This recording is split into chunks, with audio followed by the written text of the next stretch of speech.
Up Junta, building better Africa.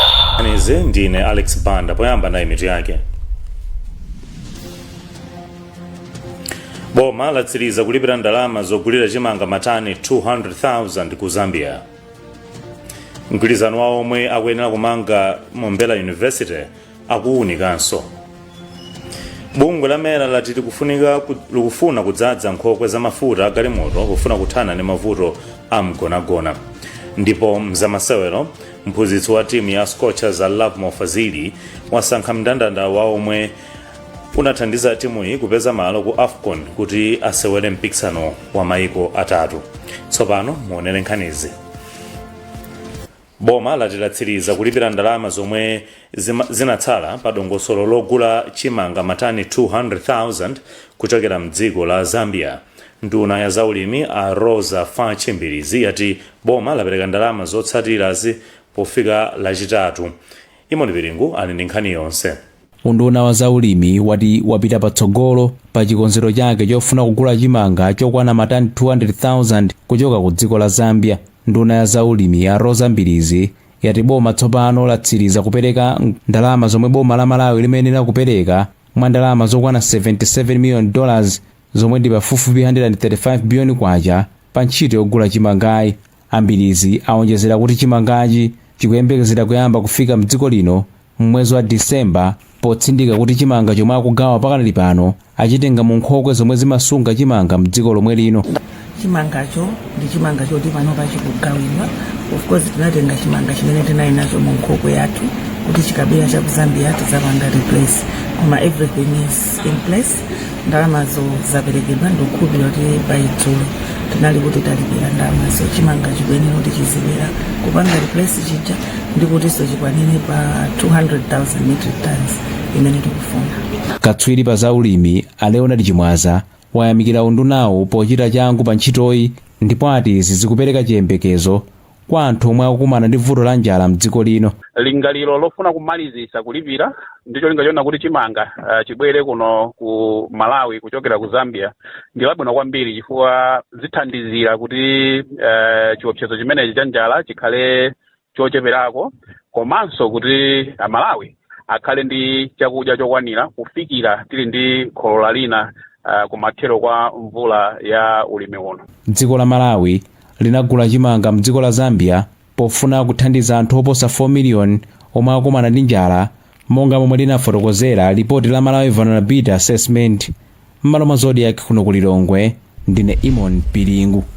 Ndipo tidakale pa nkhani zokhuzana ndi ulimi, bungwe la Rainwater Harvesting Association lati ngakhale dziko lino likuchita bwino pa ntchito yokolola madzi a mvula, likulephera kufikira mlingo wa madzi omwe limayenera kukolola pa chaka omwe ndi 19 billion cubic meters. Polankhula pa msonkhano waukulu woyamba mzaka zisanu ndi zinayi wa bungweli, president wa bungweli Macpherson Thara wati dziko la Malawi likungokwanitsa kukolola madzi a mvula a mlingo pafupifupi 10 million cubic meters okha. Iwo atsindika kuti mpofunika kuchilimika pa ntchito yopanga zida zamakono za sayansi zokotolera madzi komanso kuphunzitsa wanthu zakufunika kwake kuti dziko la Malawi lifikire kuthekera kokolola madziwa. Timve kufotokoza kwa Thara. Pali mavuto angapo njira tikaona njira zokolola madzi a mvula, pali njira zina zoti zosikira kumtengo ngati zokhuzana ndi kumunda, alimi akhoza kupanga pamunda pawo atangophunzitsidwa. Koma pali njira zina zimene zimafunika kuti anthu athandizidwe kuti amange nkhokwe zosungira madzi a mvula. Ndi pakufunika ndithu chithandizo cha ndalama kuti anthu akwanise kumanga nkhokwe zimenezi. Ngati kumbali ya boma komanso ma NGO komanso ma private companies ena akhoza kuthandizira kumanga nkhokwe za madzi zimenezi, cholinga chakuti njira zimenezi zifalikire pali ponse. Vuto linanso limene lilipo ndilo kuti anthu kaganizidwe kawo komanso mmene amaonera ngati mvula, anthu samaona mvula ngati chinthu chofunika. Ndi nthawi imene mvula ikugwa anthu amangoiona mvula ikugwa, kena kumvula ikatha madzi ayamba kusowa anthu sakufunanso madzi omwe aja. Ndi pakufunikanso kwambiriso maphunziro kwa anthu kuti asinthe kaganizidwe kawo ndi mmene amaonera mvula. Ndi pakufunikanso kwambiri chithandizo kwambiri kutiso anthu aphunzitsidwe, azilangizi ndi anthu ena aphunzitsidwe kuti asinthe kaganizidwe kawo mmene amaonera mvula andi ambe kusamalira ndi kugwiritsa ntchito bwino madzi a mvula. Ndipo mkulu ona zaulangizi komanso ulimi mundu unaona za ulimi Dr. Alfred Mwenefumbo wati ntchito yokolola madzi a mvula ndiyofunika kwambiri ku dziko lino maka mnyengo ino pomwe mvulayi ikumachita njomba. Ngati Amalawi alimi komanso makomo tingapange bwanji kukolola madzi a mvula chifukwa chachidziwikire kuti kumalawi kuno timalandira mvula yambiri pa nthawi imodzi ndipo imazapezeka nthawi ina pamene mvula imasowa kenaka imazabweranso. Tetu kufuna tiphunzitsane kuti tikhale ndi udaulo wokolola madzi. Tisunge tiakolole madzi a mvula ikamabwera, tisunge madzi aja tiakolole, tisunge tikasunga mvula ikathawa tigwiritse madzi amene tasunga aja kuti tithirire m'mindamo.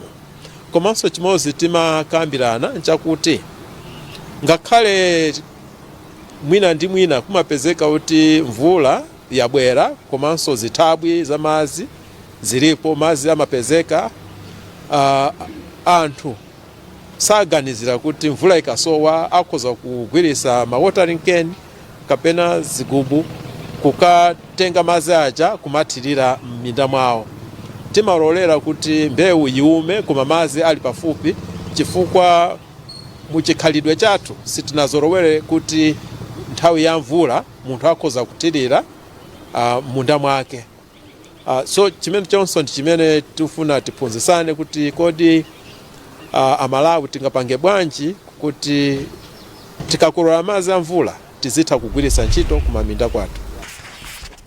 Ndipo ophunzira omwe amaliza maphunziro awo pa sukulu ya Lilongwe University of Agriculture and Natural Resources Lwana awalangiza kuti asagwe ulesi koma kupitiriza kusakasaka maluso ukadaulo onjezeranso pa maphunziro awo omwe apezawo.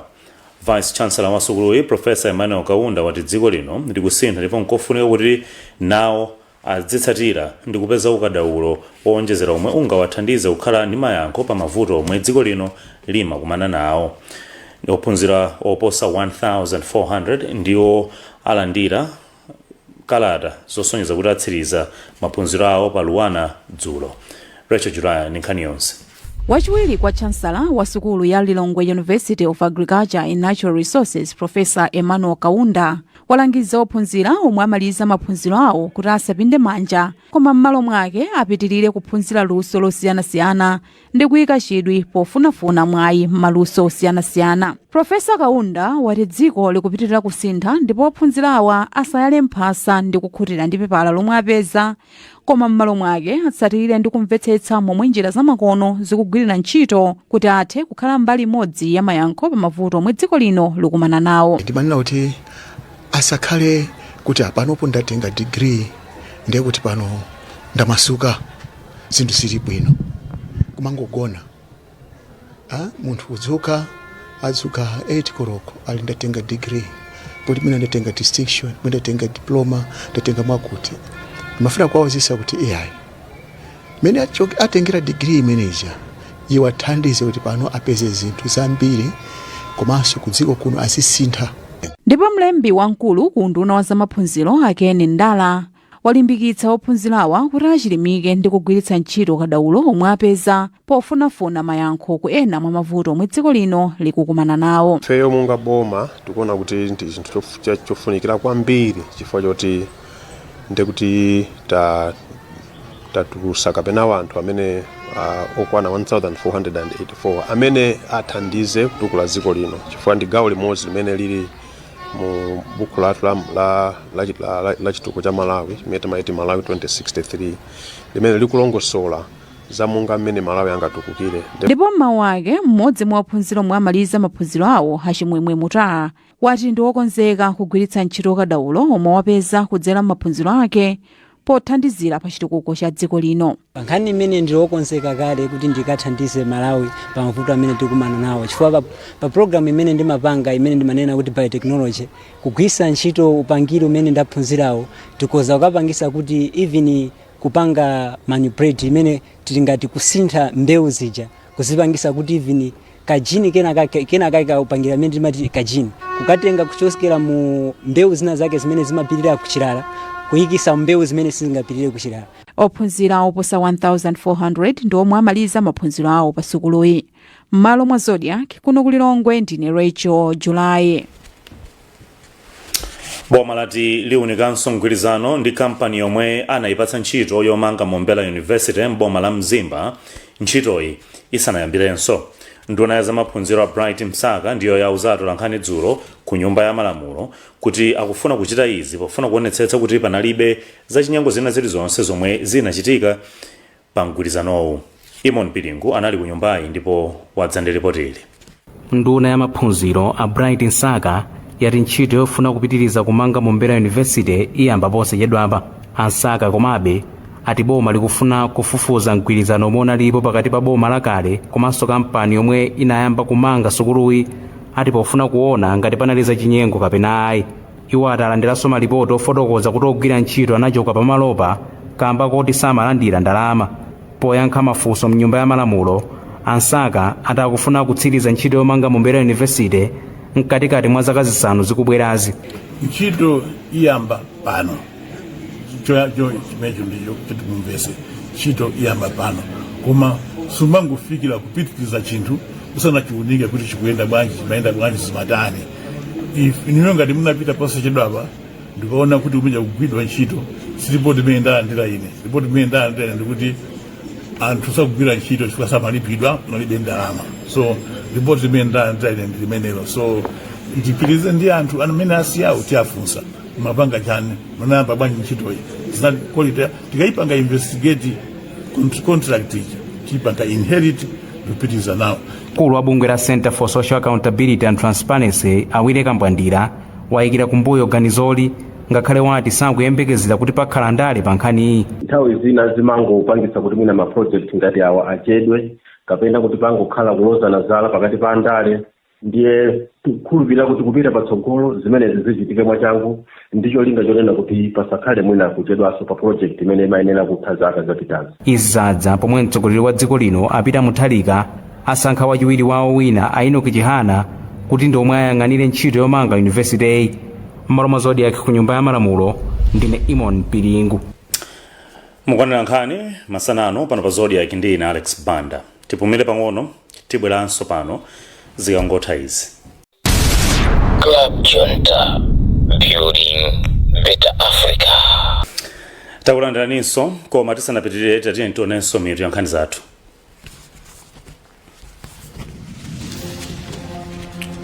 Boma latsiriza kulipira ndalama zogulira chimanga matani 200,000 mdziko la Zambia. Mgwirizano wa omwe akuyenera kumanga Mombera University akuwunikanso. Bungwe la Mera lati likufuna kudzadza nkhokwe za mafuta a galimoto pofuna kuthana ndi mavuto a mgonagona. Ndipo nkhani za masewero, maiko a Zambia ndi Zimbabwe atsimikiza kuti asewera mu mpikisano wa 3 Nations Women's ku Lilongwe. Ndipo Alavu Mafazili, mphunzitsi wamkulu wa timu ya Scorchers, atulutsa mndandanda wa osewera. Tipiteni nkhanizi. Boma lati likufuna lidzadze mafuta a galimoto mu nkhokwe za mafuta a dziko lino zomwe zimakhala ndi mafuta okwana mamiliyoni 60 kuti ziteteze dziko lino ku vuto la mgonagona la kusowa kwa mafuta. Mlembi wamkulu mundu unaona za mphamvu a Emmanuel Matapa wati kukhazikika kwa mafuta komwe kwabwera mdziko muno nchifukwa cha dongosolo la boma lopereka mphamvu ku bungwe la Mera kugwira ntchito moyima palokha.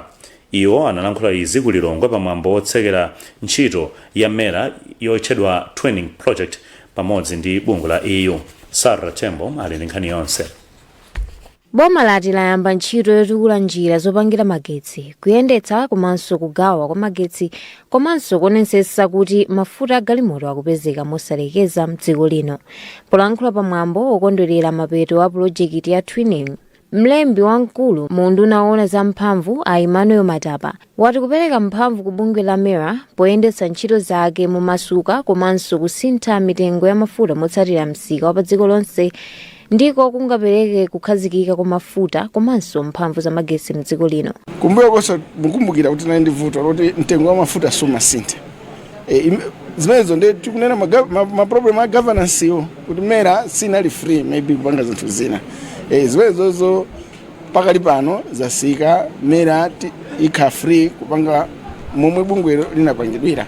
Mkulu woyang'anira projekiti ya EU Twinning Antonio Casina ati projekiti iyi yakhazikika kwambiri pakulimbikitsa maziko andondomeko za ntchito za bungwe la Mera. Mneneri wa bungwe la Mera Afitina Konje wayamikira bungwe la EU kamba kathandizoli. Chomwe chochitika ndi project yoti yawonjezera kuti pasamphamvu kuti panopa panakhazikitsidwanso ndondomeko kapena kuti communications toolkit imene ikuyimika kwambiri ponena kuti tisangolumikizana ndi anthu kapena makampani kungowaponyera mwina atsikalata komanso tizikhala ndi nthawi yayitali yoyankhula nawo anthuwo yokhala ndi mikumano ndi anthuwo. Ntchitoyi yomwe imathandizidwa ndi bungwe la EU ndi thandizo la ndalama zokwana 5 billion kwacha kuyambira 2023 mpaka 2025. Cholinga chake chinali kulimbikitsa luso la bungwe la Malawi Energy Regulatory Authority Mera pokonza ndondomeko komanso ukadaulo wake. Malo mwa Zodiac kulilongwe ndine Sarah Tembo. Bungwe la Malawi Liverpool Welcome Research Program laonjezera ndalama za mpikisano wa science wa msukulu za sekondari kuchoka pa 4 kufika pa 10 million kwacha. Mkulu wa bungwe la Science for All Dr. Kondwani Jambo wati aonjezeranso nambala ya sukulu zomwe zipikisane nawo kuchoka pa 6 kufika pa 12. Mtolankhani wathu Chikone Mphande akulankhula ndi Jambo. So chaka chino tikupanganso quiz ina and quiz ino tikupanga pano ndiyo posa imene ali chaka chatha. Choyamba masukulu taonjezera kuchoka masukulu 6 kukhala masukulu 12. Komanso taonjezera kuti region iliyonse ya education ili ndi masukulu awiri, skulu ya secondary school ya national komanso skulu ya CDSS kuti akhale pa competition ngati pair. Akabwera ngati pair na azipanga compete ngati pair. Akawina awina onse limodzi. And chowinacho tipatsa chofanana ku CDSS komanso ku national secondary school. And chimene chofunikira kwambiri kwa ife kuti even ana amene akuphunzira malo kuti ma CDSS oti amene ama resources ena alibe akhalenso ndi mpata opanga nawo zinthu ngati zimenezi. Because payambapo amangopanga compete international. And ife tikuona kuti izi ni nzeru yabwino and kukhulupiriranso kuti ubale umene ukhalepo pa masukulu amenewo upitilira kuposa competition imeneyi. Komanso zionetsera anthu ana otamaphunzira kumalo akutali ngati kunonga za skulu ya kuchitipa ku maskulu ngati ku Ngabu ku CDSS oti ku skulu ngati ku Mphalombe kuti akhanda opportunity yobita Ilongwe kupita ku BICC komanga nawo competition ngati imeneyi. Tikuona ngati kaja phindu kwambiri njofunikira dziko lathu lino. Ningani kuti ineyo ndinokhutira koma tikuona kuti potential ndi ambiri kwambiri. Chifukwa ana skulu amene timakumana nawo ine mukuzodabwa anthu amayi muno ana anzeru anthu otakuzosintha dziko lino alipo mdziko lino ana ang'ono and timwe apasa opportunities ngati amene wawa tizaona sikulina zadabwisika and ineyo sindikukayikaso Saturday lili mukaona ana ochoka CDSS abanga zodabwisa competition. Ndipo mmodzi mwa akuluakulu ku bungwe la Nico Pension Services Astera Panga watakhala pa mgwirizano ndi bungwe la Malawi Liverpool Welcome Program kwa zaka zoposera 20 ndipo chaka chino athandizanso mpikisano umenewu wa quiz msukulu. Ndiye titamva kuti Liverpool Welcome Trust ndi initiative imene ya Science for All tinaona kuti ndi ubale umene tili nawo takhala nawo over 20 years ndi Liverpool Welcome Trust. Lete naona kuti isakhale pension yokha, isakhale life insurance yokha. Komanso akufuna apange ana kuti azipanga zabwino mu masukulu, azipanga science, azidziwa, aziona malo chifukwa cha initiative imene. Ifeyo moto yathu kuniko is growing together strong. Ndiye timaona kuti imene hii ndiyo kuti ifeyo so tikozopanga nawo participate. Ndiye tinaona kuti mwayi umene uyu okuti iso ana amadelo siyana kuzokhala nawo ifeso tikhale pa. Ndipo mzamasewero mphunzitsi wa timu ya dziko lino ya mpira wa miyendo ya Sungwana a Love Mo Fazili wabwereza kutenga usewera onse omwe anali mnawo mwezi watha pamene Scorchers inadzigulira malo mu mpikisano wa maiko amu Africa wa Women Africa Cup of Nations WAFCON pamene akunzekera kusewera mu mpikisano wa maiko atatu kumapeto a mwezi uno mu mzinda wa Lilongwe. Scorchers ikuyembekezeka kuti idzasewera ndi timu ya Zimbabwe komanso Zambia.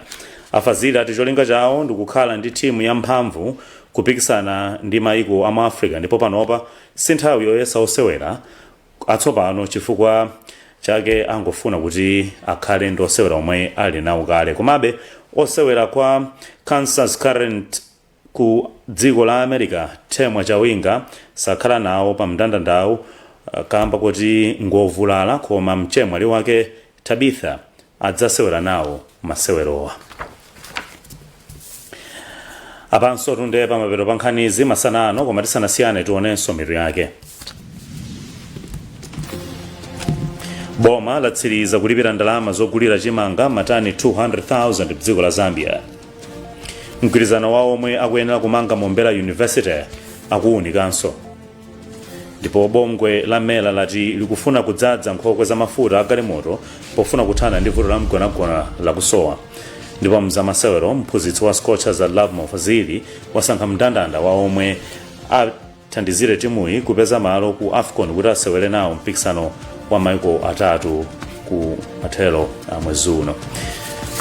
Mutha kupeza zambiri pa www.zodiac.com. Titokoze kuti Building Better Africa.